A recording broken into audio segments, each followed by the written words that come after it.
everyone. Welcome to the second lecture of DC circuits with Biotech Valley. Today we are going to learn about KVL.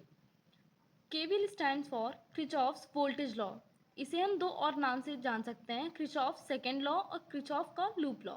अब एक बार हम definition पढ़ लेते हैं. Algebraic sum of all branch voltages around any closed loop in the network is zero at all instant of time.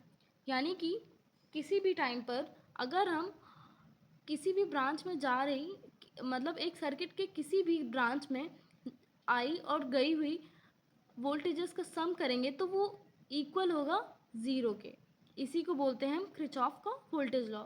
अब इसमें दो चीज़ें और इंट्रोड्यूस होती हैं, वोल्टेज ड्रॉप और वोल्टेज राइज. जब हमारा वोल्टेज जो है वो पॉजिटिव से नेगेटिव की ओर फ्लो करता है तो वो हमारा होता है वोल्टेज ड्रॉप, और यही होता है हमारा वोल्टेज राइज अगर हमारा वोल्टेज जो है वो नेगेटिव से पॉजिटिव की तरफ फ्लो करता है तो हमारी कंडीशन बन जाती है वोल्टेज राइज की.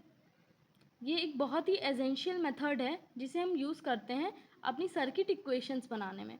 अब जैसा कि देख सकते हैं कि हमने ऊपर वाली सर्किट से अपनी एक इक्वेशन फॉर्म की है जो कि है -IR1. अब -I क्यों लगा हुआ है? हमारी वोल्टेज ड्रॉप की वजह से. यहाँ पे हमारा जो वो वोल्टेज है वो पॉजिटिव टू नेगेटिव जा रहा है, इस वजह से -I और R1. तो इसी वजह से हमने लिया है साइन कन्वेंशन माइनस. ठीक है, क्योंकि ये हमारा कौन सा कंडीशन हो गई? पहली वाली कंडीशन, वोल्टेज ड्रॉप वाली. पॉजिटिव टू नेगेटिव हम फ्लो कर रहे हैं. ठीक है, तो क्या हम ले रहे हैं -IR1, क्योंकि यही हो गया हमारा V.